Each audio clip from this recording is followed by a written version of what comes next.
Welcome back to our channel. Friends, మనకైతే group 2 వచ్చేసి ఈ నెల డిసెంబర్ నెల 15, 16 తారీఖు ఉంది. 5,60,000 నుంచి 5,70,000 మంది ఈ గ్రూప్ 2 ఎగ్జామ్ రాయబోతున్నారు. మనకు గ్రూప్ 2 హాల్ టికెట్స్ వచ్చేసి డిసెంబర్ 9వ తారీఖు రిలీజ్ అవుతాయని చెప్పేసి కూడా ఆల్రెడీ టీజీపీఎస్సీ చైర్మన్ అయితే ప్రకటించడం జరిగింది. ఓకే, ఇంతవరకు అయితే ఓకే. మరి ప్రిపరేషన్ ఎలా ఉంది అంటే ఇప్పుడు చాలామంది ఇంకా కూడా ఎగ్జామ్స్ డేట్స్ దగ్గర పడతా ఉంటే చాలామంది టెన్షన్ పడుతున్నారు. అంటే ఎట్లా టెన్షన్ పడుతున్నారు అంటే కొంతమందికి చదివింది గుర్తుండట్లేదు, ఎంత చదివినా కూడా తక్కువ చదివిన అనే సాటిస్ఫాక్షన్ నాలో ఉంటుంది. అసలు ఏంది అనేది ఒక గందరగోళంలో ఉంటున్నారు, అంటే చిరాక్నెస్లో ఉంటున్నారు. చాలామంది ఇంటర్నల్గా అంటే వాళ్ళ లోపల వాళ్ళ ఇంటర్నల్గా చాలా మానసికమైన సంఘర్షణ ఎదుర్కొంటూ ఉంటారు. అలాంటి వాళ్ళందరూ కూడా మీరు టెన్షన్ పడకుండా కూల్గా ఉండి ఎగ్జామ్ ఎలా చేయాలి, మీరు చదివింది ఏ విధంగా మీకు గుర్తుంటుందో విషయాన్ని ఈ వీడియోలో మీ అందరికీ చెప్తాను. వీడియో చూసే వాళ్ళు మొదటి నుండి చివరి వరకు చూసినట్లయితే వీడియోలో ఒక మంచి ఇన్ఫర్మేషన్, మోటివేషన్ మీకు అయితే దొరుకుతుంది. తప్పకుండా చూడండి, లైక్ చేయండి, సబ్స్క్రైబ్ చేసుకొని చూడండి. ముందుగా నేను చెప్పేది అంటే గ్రూప్ 2 అనేది ప్రతి ఒక్కరి ప్యాషన్. తెలంగాణ రాష్ట్రంలో కానీ ఆంధ్రప్రదేశ్ రాష్ట్రంలో కానీ గ్రూప్ 2 అనేది ప్రతి ఒక్కరి ప్యాషన్ అండి. గ్రూప్ 2 కోసం వాళ్ళు ఎంత రిస్క్ అయినా చేస్తారు. చాలామంది గ్రూప్ 2 కోసం మ్యారేజ్లు చేసుకోకుండా 38, 39 ఇయర్స్ వచ్చినా కూడా బ్యాచులర్గా ఉండి చదువుతూ ఉన్నారు. ఎందుకంటే గ్రూప్ 2లో మొత్తం కూడా ఎగ్జిక్యూటివ్ పోస్టులు ఉంటాయి కాబట్టి, పరిపాలన అధికార పోస్టులు ఉంటాయి కాబట్టి మంచి లైఫ్, మంచి కెరియర్ను సంపాదించుకోవచ్చు అనే ఉద్దేశంతో చాలామంది కూడా ఉద్యోగాల కోసం ఎదురు చూస్తూ ఉంటారు. ఓకే, ఈడి వరకు ఫైన్. మనకు ఎగ్జామ్ డేట్ వచ్చేసి డిసెంబర్ 15, 16 తారీఖు ఉంది. మనకు మెయిన్గా గ్రూప్ 2లో మీ అందరికీ తెలిసింది 4 పేపర్లు ఉంటాయి. 4 పేపర్లో మన జాబ్ని డిసైడ్ చేసే పేపర్లు అయితే 2 ఉంటాయండి. అది ఏంటంటే మెయిన్గా మనకు మెదడు పేపర్, జిఎస్ పేపర్ చాలా ఇంపార్టెంట్. అందులో 150కి ఖచ్చితంగా ఒక 105, 106 మార్కులు సంపాదించుకోండి. మొదటి పేపర్ చాలా హార్డ్గా వస్తుంది, ప్రతి ఒక్కరికి కూడా హార్డ్ అయిన పేపరే అది. ఎందుకంటే నువ్వు ఎంత చదివినా కానీ ఫస్ట్ పేపర్లో ఖచ్చితంగా బోల్తా పడుతూనే ఉంటావు. కరెంట్ అఫైర్స్లో కావచ్చు, లేకపోతే వరల్డ్ జియోగ్రఫీ, ఇండియన్ జియోగ్రఫీలో కావచ్చు, లేకపోతే environment science and science and టెక్నాలజీలో ఖచ్చితంగా మిస్టేక్ అవుతూనే ఉంటుంది. మ్యాథ్స్, ఇంగ్లీష్ అయితే ఇక దారుణంగా ఉంటుంది. మ్యాథ్స్ బ్యాక్గ్రౌండ్, ఇంగ్లీష్ బ్యాక్గ్రౌండ్ సరిగా లేని పిల్లలకు. సో అందుకే నేను ఏం చెప్తున్నానంటే ఫస్ట్ పేపర్ ఖచ్చితంగా ప్రతి ఒక్కరు 100 దాటియాలి.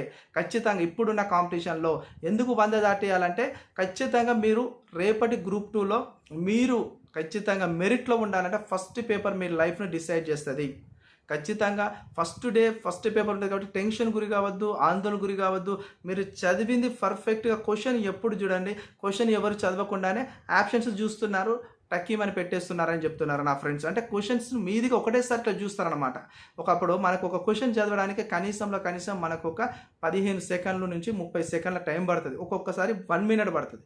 మన వాళ్ళు ఏం చేస్తారంటే జస్ట్ రోబోలాగా 15 సెకండ్స్, 20 సెకండ్స్ సర్క్గా చూసేస్తున్నారు.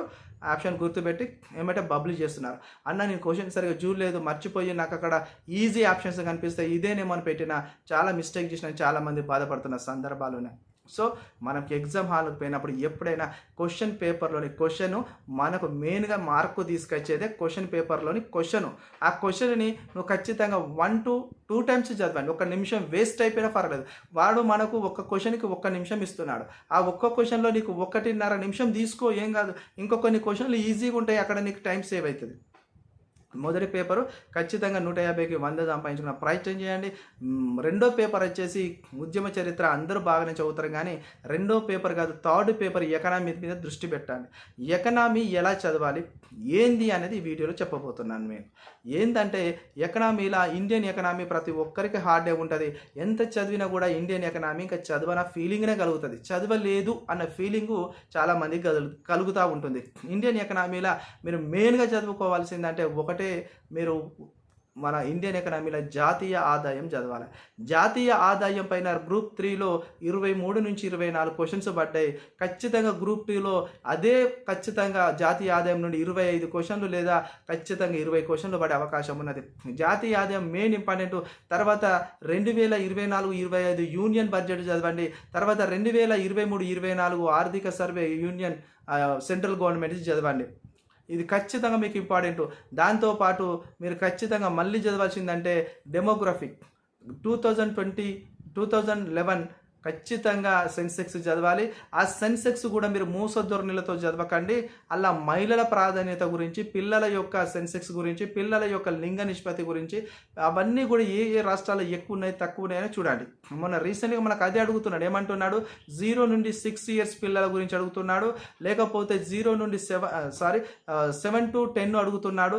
అదేవిధంగా మనకు 12 to 19 అడుగుతున్నాడు, 20 to 24 అడుగుతున్నాడు. ఇలాంటి డిఫరెంట్ ఏజ్ గ్రూప్ వాళ్ళది కూడా ఎంత శాతాలు ఉన్నాయని చెప్పే శాతాలలో అడిగే ప్రయత్నం చేస్తున్నాడంటే నువ్వు 2011 యొక్క సెన్సెక్స్ మొత్తము బాగా చదివి ఉండాలి. ఖచ్చితంగా 2000 సెన్సెక్స్ యొక్క అక్షరాస్యత మీద కూడా అడుగుతున్నాడు. అక్షరాస్యత శాతం ఎంత ఉంది మహిళలలో అండ్ అదేవిధంగా పురుషులలో, గ్రామీణ మహిళల్లో, పట్టణ మహిళలలో అని కూడా అడుగుతున్నాడు. బాగా చూడండి. ఒకటి జాతీయ ఆదాయము, ఒకటి ఏమో జనాభా లెక్కలు, ఒకటేమో యూనియన్ బడ్జెట్, ఒకటేమో 2023-24 భారతదేశ సర్వేను చదవండి.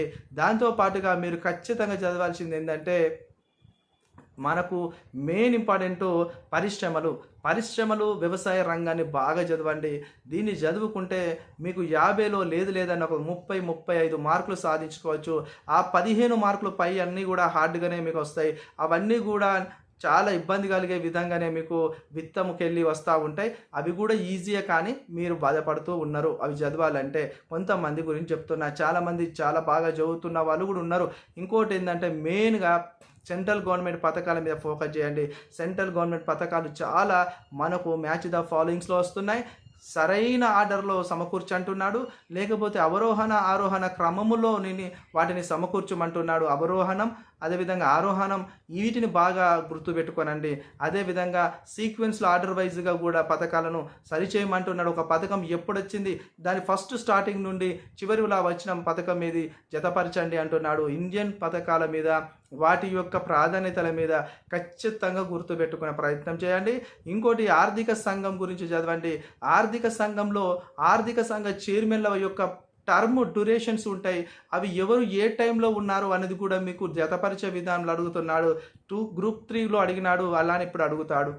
అదేవిధంగా ఇంకా మెయిన్గా మనకి ఏంటంటే ప్రణాళికల గురించి ఎక్కువ ఫోకస్ చేస్తలేడు. దాని పెద్ద డెప్త్కు పోయి బాగా చదవని అవసరం లేదు. ప్రణాళికలు ఏ ఇయర్ ఏ ప్రాధాన్యత కలిగి ఉన్నది, ప్రణాళికల యొక్క చైర్మన్ ఎవరు, అదేవిధంగా ప్రణాళిక సంఘ ఉప అధ్యక్షులు ఎవరు గుర్తుపెట్టుకుంటే చాలు. కానీ నీతి ఆయోగ్ పర్ఫెక్ట్గా చూసుకోండి. నీతి ఆయోగ్ ఇచ్చిన రిపోర్ట్స్ పైన ఖచ్చితంగా చూసుకోనండి, అది సరిపోతుంది.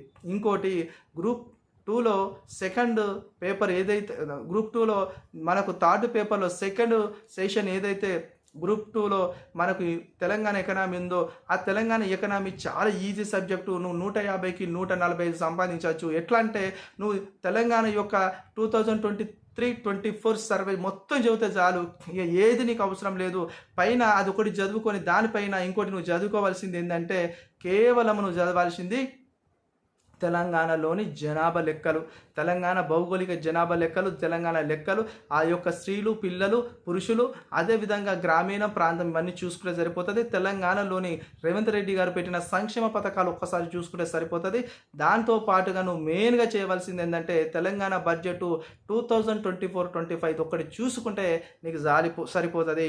ఖచ్చితంగా 50కి నువ్వు 45 మార్కులు సాధించవచ్చు. సెకండ్ పేపర్ తెలంగాణ పార్ట్లో ఇండియన్ హిస్టరీలో నువ్వు కేవలం 50కి 35 సంపాదిస్తావు. ఇక్కడ 45 ఎకనామీలో 40 ఎకనామీ టీఎస్లో 45, టీఎస్ ఎకనామీలో 45, ఇండియాలో 30. నీకు ఎన్ని వస్తాయి? 75 మార్కులు. మిగతా 50 మార్కులది థర్డ్ సెషన్ ఉంది డెవలప్మెంట్ ఇష్యూస్లో.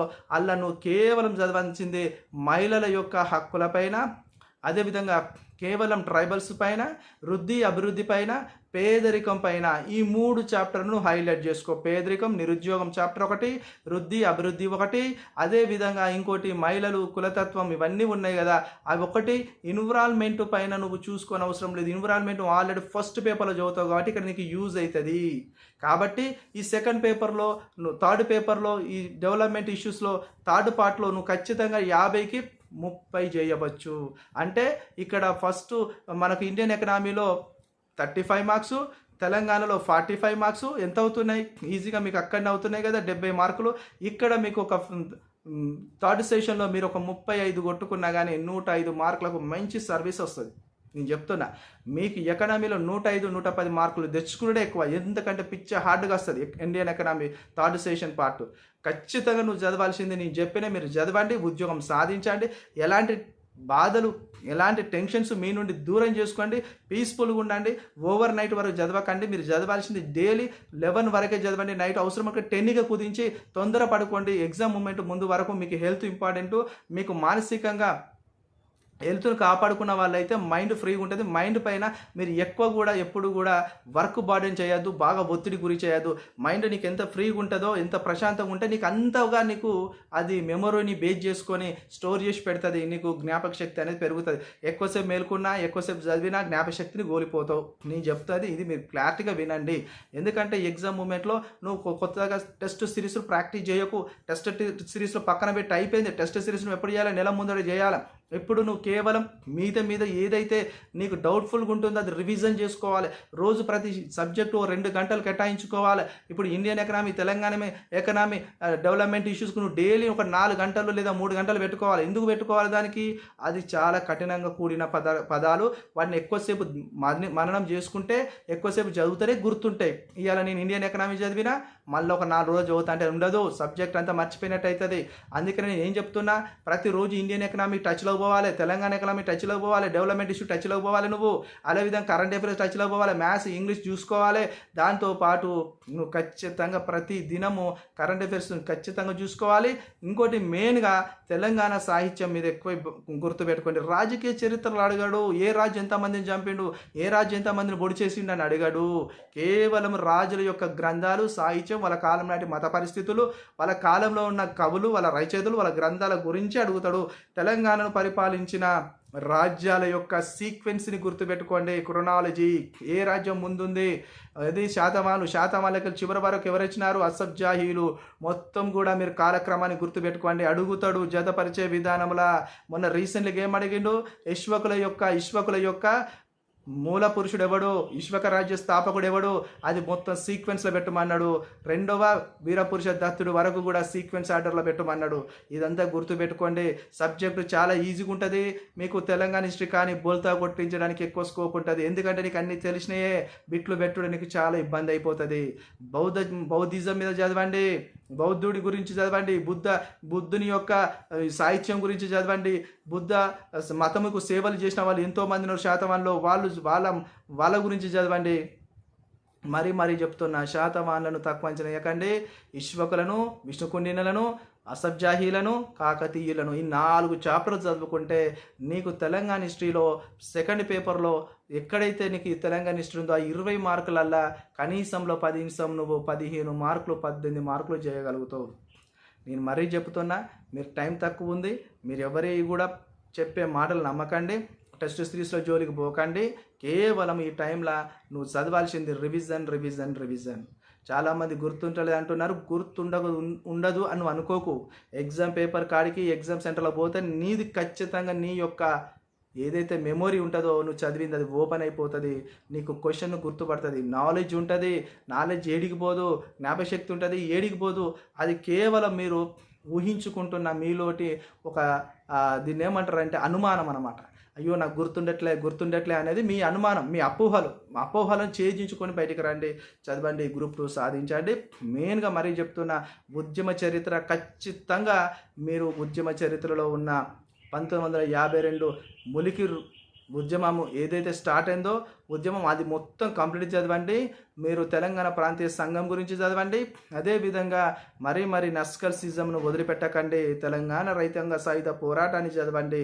అదేవిధంగా 1969 ఉద్యమ చరిత్రలో ఉద్యమంలో జరిగిన ప్రతి సంఘటన, ప్రతి డేటును, ఆ కాలంలో జరిగిన ప్రతి కోర్టు కేసులు నెంబర్తో సహా గుర్తుపెట్టుకోండి.